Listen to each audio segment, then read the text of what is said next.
Ok, bienvenue à tous et bienvenue sur le podcast Sport Santé Nutrition. Je m'appelle Médéric, je suis coach sportif et tous les dimanches je te permets de te transformer et de te préparer physiquement grâce au sport, à la santé et à la nutrition. Et aujourd'hui, je voulais te parler d'un petit sujet nutrition parce que dans un premier temps, ça fait longtemps que j'ai pas fait de sujet nutrition. Enfin, ça fait 3-4 semaines, je pense, à peu près. Je parlais pas mal de sport et de motivation ces derniers temps. Donc là, j'avais envie de revenir sur un sujet nutrition. Et je me suis aperçu que j'avais pas commencé par la base dans mes podcasts. Je me suis aperçu que j'avais pas un peu pris le problème à l'envers. Et du coup, j'avais pas mal de questions sur la digestion. Et du coup, je me suis dit que ça serait bien de revenir à la base et de faire un podcast. Podcast vraiment si tu commences la nutrition qui va t'aider pas mal puisque tous les concepts que je parle qui sont vraiment très spécifiques quand je parle de jonction serrée, de microbiote intestinal, etc. Finalement, tous ces concepts-là, c'est un fragment de la digestion, c'est un fragment de ce qui se passe quand tu digères. Et du coup, si tu comprends pas comment ça se passe la digestion, c'est un petit peu compliqué de comprendre les fragments quand on entre dans le détail. Donc du coup, j'avais envie de te parler de la digestion pour peut-être que si tu as des bonnes connaissances en nutrition, tu vas pas forcément apprendre grand chose, mais en tout cas si tu débutes, ça va te servira de base, de socle pour poser après des fondations un peu plus solides quand on entre un peu dans le détail. Je t'inviterai à écouter mes épisodes sur par exemple le gluten, le lait, le microbiote intestinal, toutes ces choses-là qui vont après aller en plus de cet épisode-là, en complément. Donc ne t'inquiète pas s'il y a des termes, s'il y a des choses que tu comprends pas durant cet épisode, à la fin t'as pas besoin de prendre de notes parce qu'à la fin tu auras un récap sous format PDF que tu pourras télécharger gratuitement et qui te permettra de récapituler tout ce que je viens de parler dans ce podcast grosso modo. Donc écoute ça passivement et après si tu veux avoir des images et que tu veux te souvenir de tout, tu auras un PDF qui te récap tout ce qu'on a dit durant le podcast. Voilà, donc t'as pas besoin de prendre de notes. Alors on y va. La digestion, je pense que tout le monde est au courant que ça se commence par la bouche et que ça se termine dans les toilettes via l'anus. Donc là, je pense que là-dessus, tout le monde est au courant de ça. Voilà. Donc voilà, ce qu'on va essayer de voir, c'est ce qu'il y a entre. Alors, qu'est-ce qui se passe quand tu manges ton repas qu'est-ce qui se passe ? Bon. Donc déjà, il y a une arrivée des aliments par la bouche. Bon, là-dessus, tu es au courant. Dans la bouche, il y a deux choses qui se passent. Il y a premièrement les dents, les dents qui viennent fragmenter un petit peu les morceaux pour les rendre un peu plus petits. Et il y a une deuxième chose qui se passe, c'est que il y a une activation des glandes salivaires qui envoient de la salive. Et dans cette salive, il y a deux choses. Donc il y a de la salive plus des enzymes. Les enzymes, comme l'amylase par exemple, c'est des enzymes qui servent à fragmenter en plus petits morceaux les aliments. Donc, les dents permettent de fragmenter, les enzymes permettent encore de fragmenter en encore plus petits morceaux. Et la salive, elle sert à quoi ? Elle sert tout simplement à faire glisser, servir un peu de lubrifiant pour lubrifier les aliments pour qu'après, ils puissent circuler plus facilement dans ton corps. Donc, une fois que ça a été fragmenté et que ça soit bien humidifié par l'intermédiaire de la salive, les aliments sont suffisamment petits pour être réduit une sorte de bouillie et qui va pouvoir aller après la bouche, après vraiment tout ce qui est bouche. Et l'étape d'après, ça s'appelle l'œsophage. Donc la bouche et la langue envoient les aliments dans l'œsophage et à partir de ce moment-là, scientifiquement, c'est pas hyper important de le savoir, mais scientifiquement, on ne considère plus ça comme des aliments à proprement parler, on parle plus de bol alimentaire. Quand ça se passe, quand ça s'envoie dans l'œsophage, on parle de bol alimentaire et plus d'aliments. Donc les aliments, le bol alimentaire dans l'œsophage descend par l'intermédiaire de la salive, qui lubrifie un petit peu la paroi de l'œsophage et qui permet de faire glisser tout ça jusqu'à l'estomac. Donc, il y a aussi un phénomène, premièrement, c'est la salive qui lubrifie, mais deuxièmement, il y a aussi l'œsophage qui se contracte, pour essayer de pousser le bol alimentaire jusqu'à l'estomac. quand les aliments arrivent dans l'estomac, c'est la troisième phase. Quand les aliments arrivent dans l'estomac, il y a deux actions encore qui se passent, comme dans la bouche. Il y a une action mécanique, comme dans la bouche, où il y avait les dents qui faisaient une action mécanique. Donc purement, il n'y a rien de chimique, c'est purement mécanique. Donc l'estomac, c'est exactement pareil. L'estomac, il va se contracter, c'est une action mécanique. Et il y a une deuxième action, une action chimique, qui va permettre de découper encore plus fin les aliments. Pourquoi, tu pourrais me dire, on découpe de plus en plus fin, de plus en plus fin, de plus en plus fin, puisqu'en fait, les aliments, par exemple, que tu prends, je sais pas, un brocoli, il peut pas se faire, il peut pas passer dans ton sang tel quel, même s'il était fragmenté. Il faut vraiment qu'il soit fragmenté en très très très très petits morceaux pour que le corps le reconnaisse et puisse arriver dans le sang et faire son rôle de brocoli, donc avec des vitamines, etc. Tu vois. Donc du coup, voilà. Donc à chaque fois, le corps, il va, durant toutes les phases de la digestion, il va découper pour que ça soit le plus petit possible, pour que le corps, au bout d'un moment, il reconnaisse la molécule, alors que quand il y a un gros paquet de molécules, le corps, il reconnaît rien. Et voilà, c'est d'ailleurs pour ça qu'il faut, on dit qu'il faut bien mâcher, etc. Parce que oui, ça simplifie quand même pas mal le travail et éviter que les molécules soient pas assez fragmentées pendant la digestion.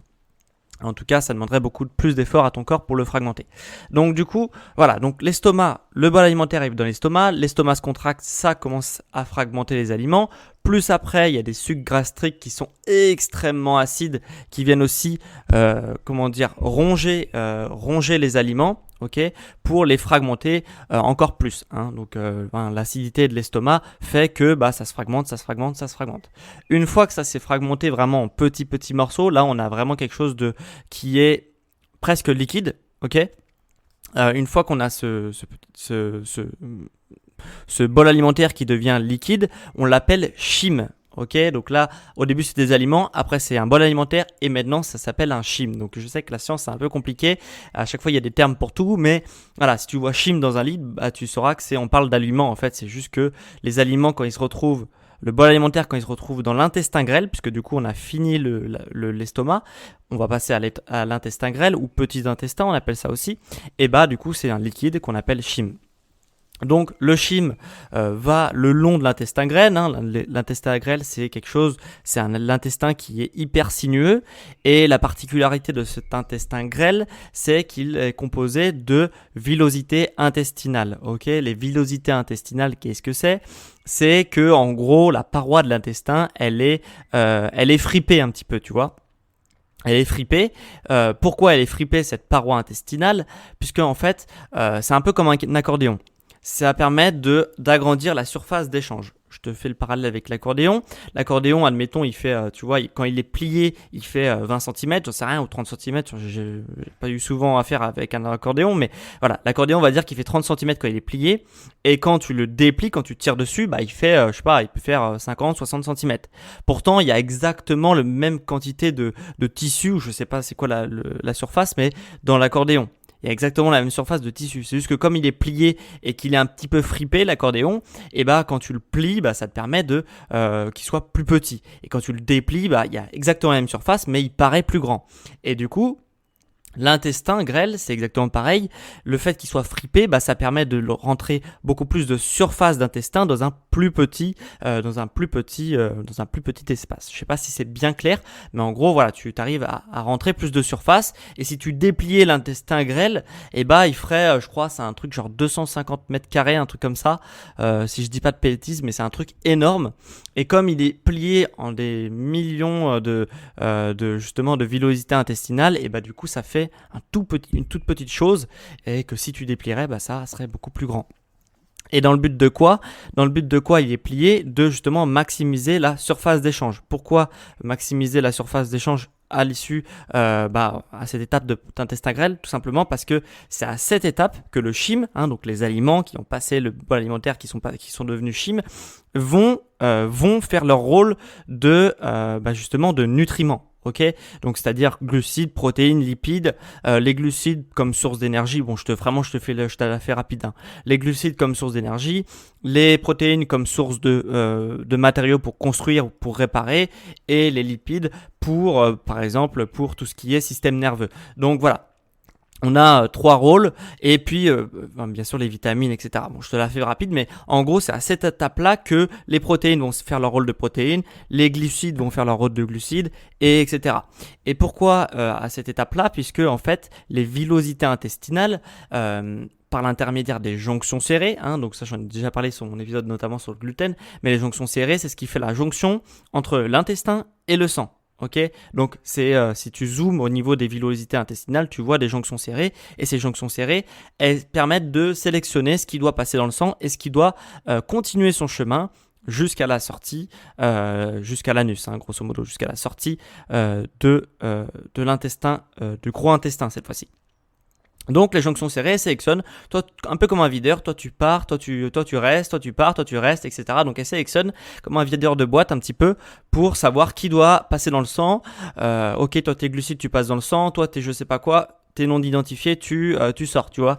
Et c'est un petit peu ça du coup qui se passe. Donc grosso modo à cette étape-là, donc durant tout le serpentin que représente l'intestin grêle, voilà, les parois intestinales, donc les jonctions serrées, vont sélectionner qui doit rentrer dans le sang, qui doit faire un taf dans le corps et qui n'a rien à faire là et du coup doit passer à l'étape suivante.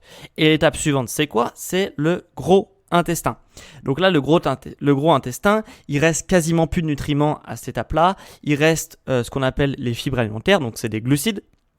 C'est les fibres alimentaires et plus tous les déchets qui sont non identifiés. Et les fibres alimentaires, elles vont avoir un dernier rôle puisqu'elles ont servi un petit peu de ralentir la digestion et aussi elles servent aussi à pousser les aliments si tu veux dans l'intestin. S'il n'y avait pas de fibres, on ne pourrait pas pousser les aliments dans l'intestin plutôt. Donc là, les fibres, quand elles sont dans le gros intestin, elles vont servir à quoi? Elles vont servir à nourrir les bactéries. Et du coup, parce que si tu le sais pas, t'as je sais plus combien de fois plus de bactéries que de neurones. Donc c'est vraiment quelque chose vraiment d'énorme. On a vraiment énormément de bactéries qui cohabitent à l'intérieur de notre corps. Ok, donc c'est vraiment des bactéries, c'est des éléments étrangers. Donc tu as plus d'éléments étrangers que d'éléments à toi si tu veux dans ton corps. C'est ce qu'on est en train de découvrir justement avec le microbiote intestinal. Et voilà, et forcément, tous ces petits éléments étrangers qui sont microscopiques, il faut bien les nourrir. Et ils se nourrissent de quoi? Justement de fibres alimentaires. Et voilà. Et du coup, de les nourrir nourrir les bactéries, ça permet de de préserver le microbiote intestinal et surtout préserver les mauvaises bactéries qui sont situées généralement ce qu'on appelle dans la zone de putréfaction. Donc vraiment à la fin, juste avant l'anus, tu as toute une zone du gros intestin qu'on appelle la zone de putréfaction où généralement il y a des mauvaises bactéries et au début du gros intestin, il y a une zone de fermentation où justement c'est là où les bactéries prolifèrent grâce aux fibres alimentaires qui sont envoyées par la digestion. Donc du coup, voilà, on a vraiment deux impacts on a vraiment des bonnes bactéries et des mauvaises bactéries qui se situent l'un plus avant dans la digestion que l'autre. Ok, les mauvaises bactéries sont vraiment à la fin de la digestion dans la zone de putréfaction. Et du coup, voilà un petit peu la digestion. Et après, du coup, quand il n'y a plus de fibres du tout dans le chyme, du coup, dans la partie liquide, ça va s'accumuler à la sortie. Au niveau du sphincter, à la sortie du gros intestin, ça va s'accumuler, et après ton cerveau, il va voir que cette zone-là, elle est pleine, et du coup, elle va envoyer une information, et tu vas avoir envie d'aller aux toilettes. Mais voilà, donc du coup, c'est exactement comme ça que ça se passe la digestion. Et comme je te dis, peut-être que tu n'as rien appris, peut-être que tu as appris pas mal de choses dans ce podcast-là, mais voilà, ça te sert de base pour après comprendre, pour rentrer dans le détail sur le microbiote, sur les jonctions serrées, sur, je sais plus de quoi j'ai parlé, mais j'ai vraiment parlé d'énormément de choses sur la digestion.